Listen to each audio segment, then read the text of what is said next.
Buonasera e ben ritrovati con l'informazione flash di New Sicilia, i principali titoli del pomeriggio. In apertura un aggiornamento sulla morte di Miriam Indelicato, la giovane di 23 anni originaria del Trapanese trovata morta a Roma nel palazzo in cui viveva.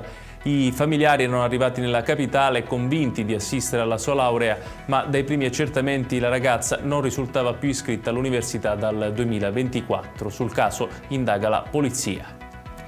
A Palermo, visita a sorpresa del Presidente della Repubblica Sergio Mattarella, che si è presentato alla Pontificia Facoltà Teologica per partecipare a un convegno dedicato al fratello Piersanti. Il Capo dello Stato, accompagnato dalla figlia Laura, è stato accolto dall'Arcivescovo di Palermo Corrado Lorefice. In occasione del 174° anniversario della fondazione della Polizia di Stato, a Catania il capo della Polizia, Vittorio Pisani, ha partecipato alla cerimonia e inaugurato la nuova sede della Questura etnea in Via Ulisse.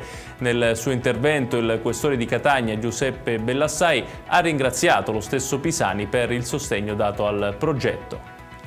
Sempre nel catanese sviluppi giudiziari nell'inchiesta Mercurio. Il GUP di Catania ha infatti disposto il rinvio a giudizio per il deputato regionale sospeso dell'MPA Giuseppe Castiglione, accusato di voto di scambio politico mafioso. Secondo l'accusa, Castiglione avrebbe stretto un accordo con il clan Santa Paola Ercolano per ottenere sostegno elettorale.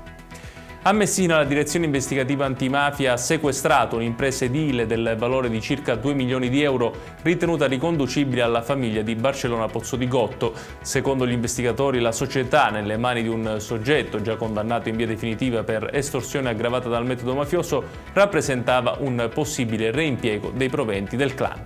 Ed è tutto per questa edizione, tutti i dettagli su queste notizie li trovate come sempre sul nostro sito www.newsicilia.it.